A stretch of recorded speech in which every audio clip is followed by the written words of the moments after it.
Man, Chris, I know these were lost and all, but now they're found. Fair enough. All right, guys. Let's get into it. Let's do it.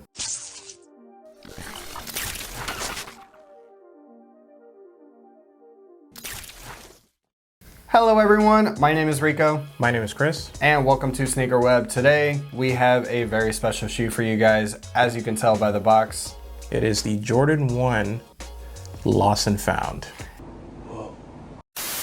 And as you can tell, they tried to mimic the style of the box, which is, of course, half the presentation when you get it. But you have this, faded Nike look on the box. It's all around the corners. Obviously, it's not actually faded, but you also have the Sandy Bros receipt that also shows a really low price that does not exist anymore. No, and the story behind this we'll get into in a little bit, but let's of course show you that beautiful B-roll and show you the beautiful shoes that you all came here to see. And also, guys, not to mention this really cool premium paper. Of course, the newsprint of back when these shoes were retroed at the time. And yeah, you're not going to see those prices again. And I hope that you keep these papers, especially for the OGs, as a reminder for what times used to be as a sneakerhead. Oh, what a day. What a day, man. What a day to be a sneakerhead, huh? But, of course, this is the shoe you guys came to see. Air Jordan 1 Chicago colorway in some form of cracked leather to add some touches to this. But I do want to mention something, and I wish we put these on the table, but you have a little warped sole on the right shoe here. Ew, gross. Yeah. But I won't fault them on it. I'm faulting it. I'm gonna get right into it. I feel like when it comes to these, you're gonna find defects on these. You are gonna find defects on these. Don't even get me started on the whole moldy situation. We all know, yes, especially report that.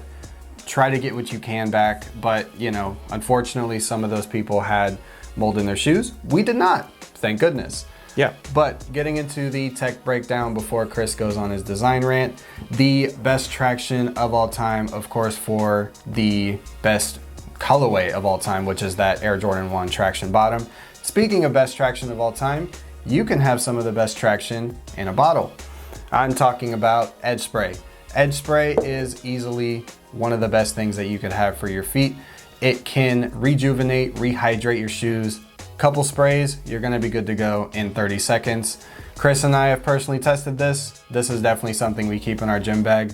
Definitely make sure you check out the link and the description below. It'll give you a discount code and give you a chance to test out some of the best traction in a bottle. Yep, and if you guys want to break ankles on the court, but not yours, be sure to get those ASAP. Shut up and take my money. But back to these. The EVA cushion, of course, is housed in this rubber cupsole. The EVA wedge houses a air unit in the heel, but of course you can't feel it because it's encapsulated. It's not going to expand anywhere. And of course the materials. All the sectioned red panels is for support, and the white panels, you have some cracked leather, of course, in the back as well. I don't know if that was a good decision on Nike's part, but Chris, what do you think? Not super huge fan of the cracked leather. I do understand that they are going for the vintage look. I would have preferred them to use a faded black versus a cracked leather feel. The overall design, in my opinion, is super clean.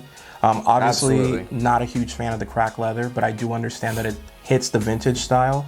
The toe, where the toe tag is, you get a little bit more of a cartoony Nike logo on the tag. Get a more 80s style vibe. Yeah, and then you get that cream up top. So if you're into that, this is definitely up your alley. Hopefully you were able to get a pair. I think, with them going the full crack leather route, I think that it fits the shoe, especially in the white mid areas. The upper, especially with the mold issue, I don't think that was probably a good idea by Nike, or maybe they could have loosened up the crack leather a little bit. Well, like you said, I think to control the environment better, because like you mentioned, it could have had, slight bits of water. It could have been too hot. I've worked in some of those shops. It's very hot back in the storage area. Yeah.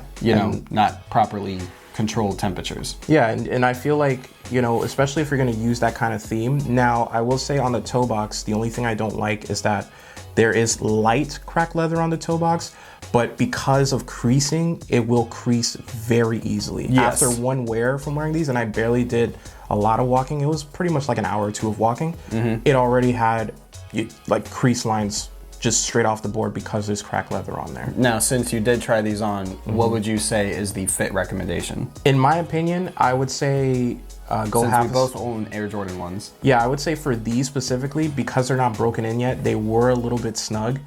I personally don't mind my shoes being a little bit more snug, but if that's an issue for you, I would say go half a size up as usual. But in my opinion, true to size is always the way to go with Jordan 1s. Because they're gonna break in, especially after you wear them for a significant amount of time. Because that's how I felt about the patent breads. Yeah. And I was like, damn, should I have sized up? Should I have? But after a while, it broke in, so it's fine. And plus, that's what it means when you do wear your shoes, you actually appreciate and you love them, is that they mold to your foot. They become, you know, they mold around the little intricacies of your foot and feel better the more you wear them. Yeah. And then even overall, you still get a dusty bottom Yes, with you these do, shoes. actually. So it is a little bit as a dust to show that it pre-age. was sitting on the shelves.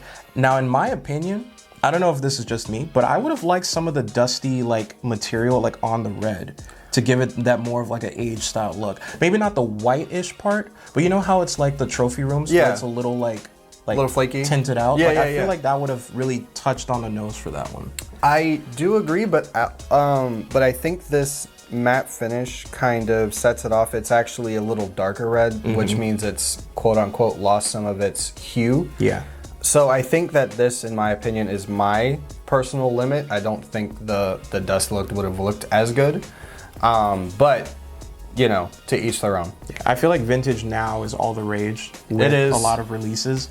So I think if Nike's gonna do vintage, you gotta go all out with vintage. I don't think crack leather was the main idea for these, in my opinion. Because I would have stuck with the basic black. But I think they also had a lot of leftovers, especially from the Amamineer projects and some of the other couple releases. I think they just had some lying around. I think this year was the year just for crack leather in general. I hope it's not for next year. I'm telling you, next year is definitely elephant print. But oh my gosh. I feel like this year was just crack leather. I think this was topping off the crack leather craze that Nike was going through.